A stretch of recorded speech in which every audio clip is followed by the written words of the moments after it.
ने धीरे से उसके हाथों से पेंडेंट लिया और उसे उसके गले में पहनाया। जब उसकी उंगलियां आंचल की गर्दन को छूती थीं, तो दोनों को एक बिजली का झटका महसूस हुआ। रोहित ने आंचल का चेहरा अपने हाथों में लिया। हेलो दोस्तों, आज की इस कहानी में आप सभी का स्वागत है। कॉलेज के दिनों से ही रोहित और दीपक की दोस्ती अटूट थी। दोनों एक दूसरे के घर ऐसे आते जाते थे जैसे वो उनका ही दूसरा घर हो। इसी आत्मीयता के माहौल में रोहित की मुलाकात दीपक की छोटी बहन आंचल से हुई। आंचल, जो रोहित से 1 साल छोटी थी, हमेशा शांत और थोड़ी शर्मीली रहती थी। शुरुआत में रोहित के लिए आंचल बस दोस्त की बहन थी। लेकिन जैसे-जैसे समय बीता, रोहित ने देखा कि आंचल की आंखें बहुत कुछ कहती थीं। उनमें एक शांत समझदारी और एक हल्की-सी मुस्कान छिपी होती थी, जो केवल रोहित को देखकर ही आती थी। ग्रेजुएशन खत्म होने के बाद जब रोहित और दीपक ने शहर में एक साथ जॉब की तलाश शुरू की, तो उनका दीपक के घर पर साथ समय बिताना और भी बढ़ गया। एक शाम दीपक किसी काम से बाहर गया हुआ था। आंचल छत पर बैठी अपनी डायरी में कुछ लिख रही थी। रोहित ऊपर गया और उसके पास बैठ गया।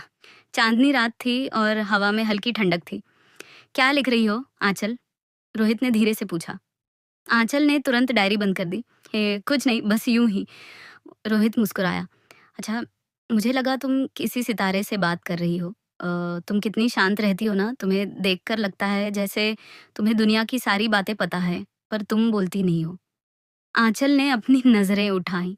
उनकी आंखें पहली बार सीधे रोहित की आंखों से मिली। उस पल रोहित को लगा जैसे किसी ने उसके दिल में एक हल्का सा कंपन पैदा कर दिया हो।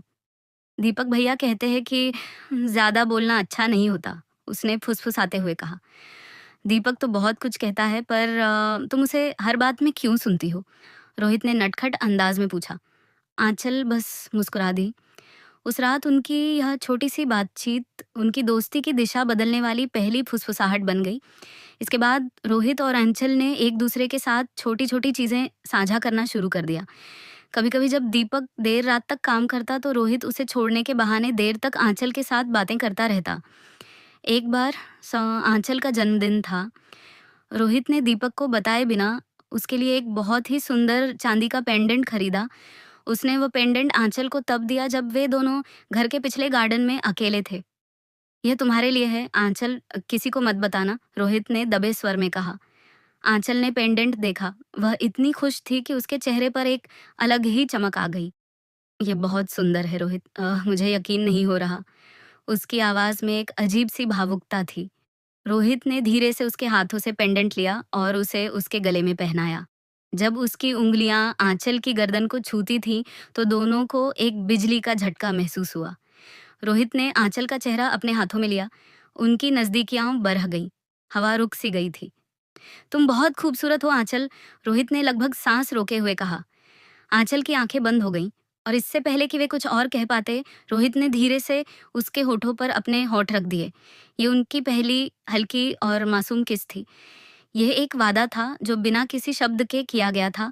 ये सिर्फ एक चुंबन नहीं था, ये उन दोनों के दिल की धड़कनों का एक दूसरे से मिलन था। इसके बाद उनका रिश्ता गुप्त रूप से आगे बढ़ने लगा। वे प्यार भरे खात लिखते, जो वे किताबों के बीच छिपाकर रखते थे। उन्होंने शहर के अलग अलग कोनों में छिपकर मिलना शुरू कर दिया। उनके लिए हर मुलाकात एक चोरी की हुई खुशी थी, एक ऐसा रहस्य जिसे केवल वे दोनों जानते थे।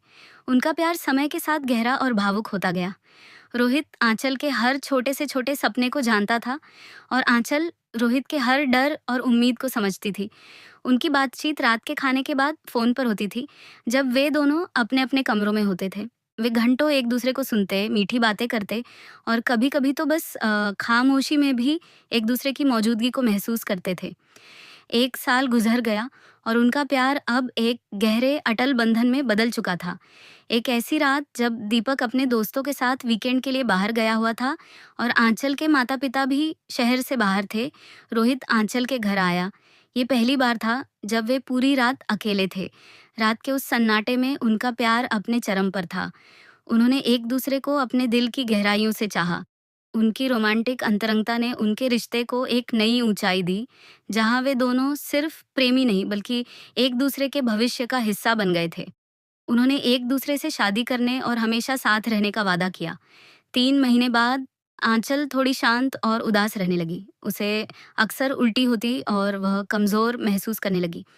एक दिन जब दीपक ने देखा कि आंचल को चक्कर आ रहा है, तो वह चिंतित हो गया और उसे तुरंत डॉक्टर के पास ले गया। डॉक्टर ने कुछ टेस्ट के बाद दीपक को अकेले बुलाया। देखिए दीपक, आंचल प्रेग्नेंट है, डॉक्टर ने धीरे से कहा। दीपक के पैरों तले ज़मीन खिसक गई और उसे लगा जैसे किसी ने उसके सीने में मुक्का मारा हो। उसका चेहरा गुस्से, दुख और विश्वासघात के भावों से भर गया। उसकी बहन, जिसे वह इतना मानता था और जिसे उसने हमेशा प्रोटेक्ट करने की कोशिश की, उससे इतनी बड़ी बात छुपाई। घर आकर दीपक ने सीधे आंचल का कमरा खोला। आंचल बैठी हुई थी और वह समझ गई थी कि दीपक को सब पता चल गया है। रोहित, ये सब रोहित ने किया है ना? दीपक की आवाज़ इतनी तेज़ थी कि आंचल डर गई। उसकी आंखों में आग थी। क्या तुम जानती भी हो कि तुमने क्या किया है? हमारे माता-पिता का क्या होगा? मेरा क्या होगा? लोग क्या कहेंगे? आंचल रोने लगी।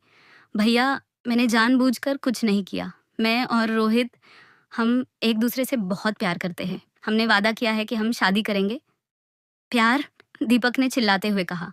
ये प्यार नहीं, धोखा है। उसने मेरे भरोसे को तोड़ा है। उसने मेरी बहन को बर्बाद कर दिया।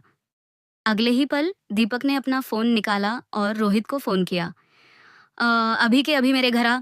दीपक ने बिना कोई और बात किए फ़ोन काट दिया। 10 मिनट बाद रोहित हाँफता हुआ दीपक के घर पहुंचा। उसने दीपक को इतने गुस्से में कभी नहीं देखा था।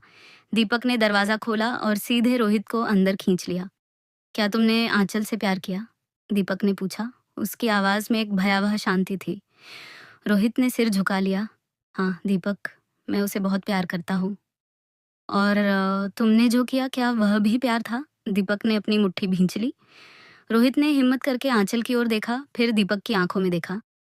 "हाँ, हम दोनों ने मिलकर यह फैसला लिया था। हम एक दूसरे के बिना नहीं रह सकते।" दीपक ने एक पल के लिए अपनी आंखें बंद की। उसने अपना सारा गुस्सा इकट्ठा किया और फिर उसने रोहित को जोरदार थप्पड़ मारा। "तुमने मेरा भरोसा तोड़ा रोहित। तुम मेरे दोस्त हो, मेरे सबसे अच्छे दोस्त, और तुमने मेरी पीठ के पीछे मेरी बहन को। ये सब क्या है?" रोहित का गाल जल रहा था, पर उसने अपनी बात रखी। "मुझे माफ़ कर दो दीपक, मैं तुम्हें बताना चाहता था पर डरता था। मैं जानता हूँ कि मैंने गलती की, पर मेरा प्यार सच्चा है। मैं आंचल से शादी करूँगा। मैं उस बच्चे को अपना नाम दूँगा। मुझे एक मौका दो, मैं अपनी गलती सुधारूँगा।" रोहित ने दीपक के पैर पकड़ लिए। "प्लीज़, मेरी बात मानो।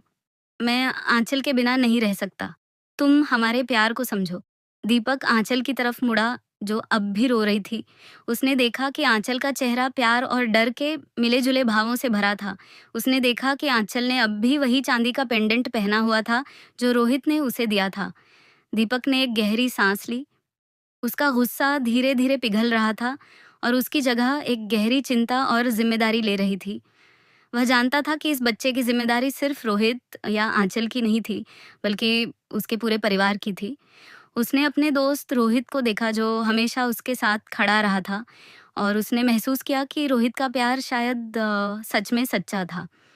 "ठीक है रोहित," दीपक ने थकान भरी आवाज़ में कहा। "तुमने गलती की, लेकिन मैं अब तुम्हें दूसरा मौका दूँगा। लेकिन अब तुम्हें मेरे माता-पिता से बात करनी होगी और तुम आंचल से शादी करोगे, जल्द से जल्द। अगर तुम इससे पीछे हटे, तो तुम अपने सबसे अच्छे दोस्त को हमेशा के लिए खो दोगे, और शायद उससे भी बुरा कुछ होगा।" रोहित ने तुरंत सिर हिलाया।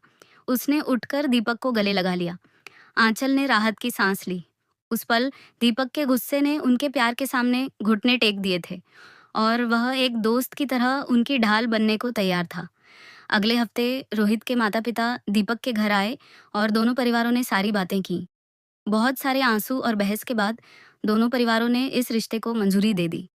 कुछ ही महीनों बाद रोहित और आंचल ने एक छोटे से समारोह में शादी कर ली। दीपक उनके साथ हर पल खड़ियादा हो रहा, उनके बड़े भाई और सबसे अच्छे दोस्त की तरह।